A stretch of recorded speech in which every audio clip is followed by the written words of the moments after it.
అందరికీ నమస్కారం అండి. ఓం గం గణపతియే నమః. జూన్ 21 యోగా దినోత్సవం. యోగా దినోత్సవం సందర్భంగా ఆదియోగి పతంజలి మహర్షిని గురించి ఈ వీడియోలో తెలుసుకుందామండి.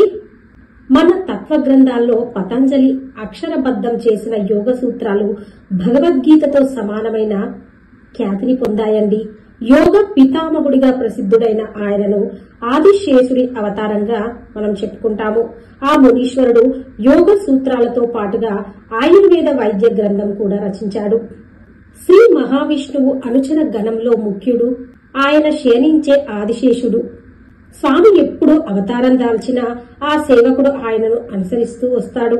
త్రేతాయుగంలో లక్ష్మణ స్వామి, ద్వాపర యుగంలో బలరాముడు ఆదిశేషుడి రూపాలేనని మానవాళికి మార్గ నిర్దేశం చేసేందుకు కలియుగంలో పతంజలి మహర్షిగా అవతరించాడని పురాణ ఇతిహాసాలు మనకు తెలియజేస్తున్నాయి. పౌరాణిక కథను అనుసరించి ఇప్పటి కాశ్మీర ప్రాంతంలో గోవర్ధనం అనే గ్రామము ఉండేదట. అక్కడ గోనిక అనే ఒక శివ భక్తురాలు పరమేశ్వరుణ్ణే భర్తగా భావిస్తూ కన్యగా ఉండిపోయింది. ఒకరోజు ఆమె సూర్య భగవానుడికి సరస్సులోని నీటిని దోసిళ్లతో సమర్పించింది. సద్గుణవంతుడైన పుత్రుని ప్రసాదించమని భారతంలో కుంతీదేవిలా ప్రార్థించింది. సూర్యుడి సంకల్పంతో వైకుంఠంలోని ఆదిశేషుడి అంశ ఆ జలంలో ప్రవేశించింది. క్షణాల్లోనే యోగి రూపంలో ఉన్న బాలుడు గోనిక ముందు ప్రత్యక్షమయ్యాడు. సాధకురాలైన ఆమె దివ్య దృష్టితో విషయాన్ని అర్థం చేసుకుంది. భగవంతుడు ప్రసాదించిన పుత్రుణ్ణి అపురూపంగా పెంచుకోసాగింది.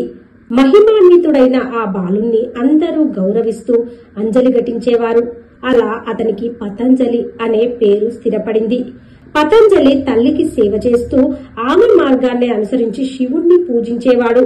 మాతృమూర్తి ఆదేశం మేరకు దక్షిణ భారతానికి వెళ్లి సముద్ర తీరంలో పరమేశ్వరుడి దర్శనం కోసం తపస్సు చేశాడు. పతంజలి మహర్షిని నవీన యోగ పితామహుడు అని పిలుస్తామండి. మన దేశంలో వేదకాలం నుంచి యోగ విద్య ప్రాచుర్యంలో ఉంది. అనేక ధార్మిక గ్రంథాల్లో యోగ శాస్త్ర ప్రస్తావన మనకు కనిపిస్తూ ఉంటుంది. అయితే అప్పటి వరకు సూత్రీకరించకుండా ఉన్న యోగ సిద్ధాంతాలను పతంజలి మహర్షి క్రమబద్ధీకరించాడు. అందుకే ఈ మహర్షిని ఆధునిక యోగ పితామహుడిగా మనం పిలుస్తాము. పతంజలి మహర్షి 1800 రకాల యోగ నియమాలను 200 యోగ సూత్రాలుగా గ్రంథస్థం చేశాడట. యమ అంటే అహింస, సత్యవచనం, బ్రహ్మచర్యం, పరుల వస్తువులను ఆశించకపోవడం. నియమ అంటే శౌచం, సంతోషం, తపస్సు తదితర నియమాలన్నమాట. ఆసన అనగా మనసును స్థిరంగా ఉంచుకోవడం. ప్రాణాయామ అనగా శరీర స్పందనలు అన్నింటినీ క్రమబద్ధీకరించుకోవడం. ప్రత్యాహార అంటే ఇంద్రియాలు గ్రహించే బాహ్య ప్రపంచ శబ్దాలను, దృశ్యాలను పట్టించుకోకుండా అంతరంగం మీద దృష్టి నిలపడమన్నమాట. ధారణ దైవాన్ని మనసులో నిలపడమన్నమాట. ధ్యానము అంటే చుట్టూ ఆవరించి ఉన్న వేటిని గమనించకుండా దేవుని యందే మన మనస్సును లగ్నం చేయడం. సమాధి మెలకువ, నిద్ర, స్వప్న స్థితులను అతీతంగా శుద్ధమైన బుద్ధితో సత్యమైన ఆనందంలో ఉండడం. ఇవన్నీ యోగ సూత్రాలు అష్టాంగ యోగంలో ఒక భాగము అని చెప్పుకుంటామండి. పతంజలి తపస్సుకు మెచ్చి ఈశ్వరుడు ప్రత్యక్షమై వరం కోరుకోమనగా విశ్వరూపాన్ని దర్శింపజేయమని వేడుకొన్నాడు. బదులుగా చిదంబర క్షేత్రంలో తన నాట్యాన్ని దర్శించమన్నాడు పార్వతీశుడు. పతంజలి ఆ ఆలయాన్ని దర్శించి నటరాజ తాండవ నృత్యం తిలకించాడు. స్వామి సేవలో తరించాడు. చిదంబరం ఆలయంలో పూజా విధానం, ఉత్సవ పద్ధతులను పతంజలి మహర్షి నిర్దేశించి ఆ అంశాలను గ్రంథస్థం చేశాడని చరిత్ర చెప్తూ ఉంది. నేటికి అక్కడి ఆలయంలో పతంజలి సూచించిన విధి విధానాల ప్రకారమే పూజాది కార్యక్రమాలు నిర్వహించడం జరుగుతుందని, ఆ దేవాలయంలోని ఆధ్యాత్మిక సాధనలతో మహర్షిగా మారి పాణిని వ్యాకరణ సూత్రాలకు వ్యాఖ్యానం రాశాడని మరో కథనాలు చెప్తున్నాయి. ఆయన ఈ దేవాలయంలోనే ఆధ్యాత్మిక సాధనలతో మహర్షిగా మారి పాణిని వ్యాకరణ సూత్రాలను వ్యాఖ్యానం చేశాడట. మరో కథనం ప్రకారం అత్రి, అనసూయల కుమారుడే పతంజలి అని కూడా చెప్తుంటారండి. అయితే ఈ పతంజలి మహర్షి యొక్క రూపం చాలా భిన్నమైనదండి. మనిషిలా శిరస్సు ఉండి సర్పరూపంలో శరీరం కలిగిన ప్రత్యేక ఆకారం ఆయనది. ఆ ముని ఆదిశేషుని అంశ అని లోకానికి తెలియజేయడానికే కాబోలు పాము శరీరము జ్ఞానార్జన కోసం మనిషి శిరోభాగంతో అవతరించాడని పురాణాలు తెలుపుతున్నాయి. ఆదిశంకరాచార్యుల గురువు గౌడపాదుడు పతంజలి వద్ద శిష్యరికం చేసి వ్యాకరణ విద్య, యోగ సూత్రాలను అభ్యసించాడని తెలియజేసే కథనాలు కూడా ప్రచారంలో ఉన్నాయండి. యోగ శాస్త్రానికి భాష్యం రాస్తూ యోగదాత, జ్ఞాననిధి, సర్వ దుఃఖ నాశకుడు, విషధరుడు, ఆదిశేషుడి అపర అవతారుడు, సర్పరూపధరుడు అయిన పతంజలి మహర్షికి వందనాలు అంటూ అంజలి ఘటించాడు వ్యాస మహర్షి. అయితే పతంజలి మహర్షి సూచించిన సూచనలు ఏవంటే, ఏ విషయంలోనైనా అతి పనికిరాదని చెబుతూ దేహం గురించి శ్రద్ధ వహించాలని చెప్పాడు. శరీరాన్ని హింసించుకునే వాళ్ళు రాక్షసులతో సమానమని పతంజలి మహర్షి మనకు వివరించారు. మితిమీరిన ఆహారం తినడం, ఉపవాసాలతో దేహాన్ని శుష్కింపజేసుకోవడం కూడా మహాపాపమని చెప్పారు. అమితంగా నిద్రించడం, అసలే నిద్రలేకపోవడం యోగాభ్యాసానికి తగవు అని చెప్పారు. సర్వత్రా మధ్య మార్గాన్ని అనుసరించాలని సందేశమిచ్చారు. పతంజలి మహర్షి ఎలాంటి క్లిష్ట పరిస్థితులు ఎదురైనా దిగులు చెందక మనసును ఉల్లాసంగా ఉంచుకుంటే అనారోగ్యాలు దరిచేరవని చెప్పారు. మనోవికారాలకు లోనవకుండా ప్రశాంత చిత్తంతో ఉండేవారు ప్రజ్ఞావంతులని, ఆశయాలను సాధిస్తారని స్పష్టం చేశాడు.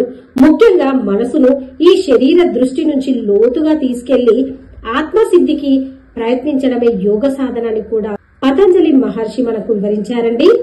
అలాగే ఒక మనిషి మహర్షిగా ఎలా మారతాడో కూడా పతంజలి మహర్షి చాలా చక్కగా వివరించాడు. శౌచం, సంతోషం, తపస్సు, స్వాధ్యాయం, ఈశ్వర ప్రణిధానం, వీటితోనే జీవితానికి సార్థకత అన్నాడు పతంజలి మహర్షి. శారీరకంగా, మానసికంగా పరిశుద్ధంగా ఉండటం శౌచం అంటామండి. కోరికల వెంట పరుగులు తీయక మనసును కళ్ళం వేసి సంతృప్తిగా జీవించడం సంతోషం. సదాచారాలు, సద్భావనలతో ధర్మబద్ధమైన జీవితాన్ని గడపడం తపస్సు.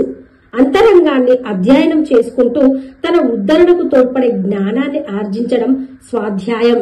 అహంకారాన్ని వదిలి ఆ పరమాత్ముడికి శరణాగతులమై మనుగడ సాగించడం ఈశ్వర ప్రణిధానం. ఈ సాధనలతో ఒక మనిషి మహర్షిగా మారతాడని పతంజలి మహర్షి చాలా చక్కగా వివరించారు. అంతేకాకుండా మన సంతోషాన్ని గాని దుఃఖాన్ని గాని పంచుకోవడం వల్ల పరమ సుఖం లభిస్తుందని పతంజలి మహర్షి వివరించారు. మనిషి తన వద్ద ఉన్న వాటిని నలుగురితో పంచుకుంటూ తనకు చెందని వాటిని స్వీకరించకపోవడాన్ని అస్థేయం అన్నాడు. పతంజలి మహర్షి పంచుకునే గుణం అద్వితీయ సుఖ సంతోషాలను ప్రసాదిస్తుందని అన్యాపదేశంగా చెప్పాడండి. అలాగే ధనాశ, దురాశ లేకుండా సర్వత్రా వ్యాపించి ఉన్న భగవంతుణ్ణి దర్శించడం అత్యున్నత ఆధ్యాత్మిక స్థితిగా అభివర్ణించాడు. యోగ శిక్షణకు ఉపక్రమించే సాధకులు యోగ శాస్త్రంతో మనోదోషాన్ని, శబ్దశాస్త్రంతో వాగ్దోషాన్ని, వైద్య శాస్త్రంతో శరీర దోషాన్ని పోగొట్టిన పతంజలి మహర్షికి శతకోటి వందనాలు. ఆయనను ఈ యోగా దినోత్సవం సందర్భంగా ధ్యానించడం, ఆ మహనీయుణ్ణి గుర్తు చేసుకోవడం మనకు ఎన్నో జన్మల పుణ్యఫలం ఉంటేనే కనుక సాధ్యపడదండి. తిరుచికి 30 కిలోమీటర్ల దూరంలోని తిరుపత్తూరులో పతంజలి జీవ సమాధి దర్శనమిస్తుందండి. ఆ ప్రదేశాన్ని బ్రహ్మపురీశ్వర మందిరం అని కూడా పిలుస్తాము. నిత్య పూజలతో ఆ మహర్షిని కూడా పూజిస్తూ ఉంటాము. ఇదండి జూన్ 21న మనం జరుపుకునే యోగా దినోత్సవం సందర్భంగా పతంజలి మహర్షిని స్మరించుకోవడం మన పూర్వజన్మ సుకృతమని నేను భావిస్తున్నాను. ఈ వీడియో చూసిన వాళ్ళకు కూడా ఆ మహర్షి యొక్క ఆశీస్సులు మనందరికీ కలగాలని కోరుకుంటూ ఉంటానండి. వీడియో నచ్చితే లైక్ చేయండి, షేర్ చేయండి, ఛానల్ని తప్పకుండా సబ్స్క్రైబ్ చేసుకోండి. అలాగే మరవకుండా బెల్ బటన్ నొక్కి పెట్టండి ఫ్రెండ్స్. అప్పుడే నేను చేసే ప్రతి లేటెస్ట్ వీడియో మీ మొబైల్ కి నోటిఫికేషన్ రూపంలో వస్తుంది. ఉంటానండి. Thank you for watching.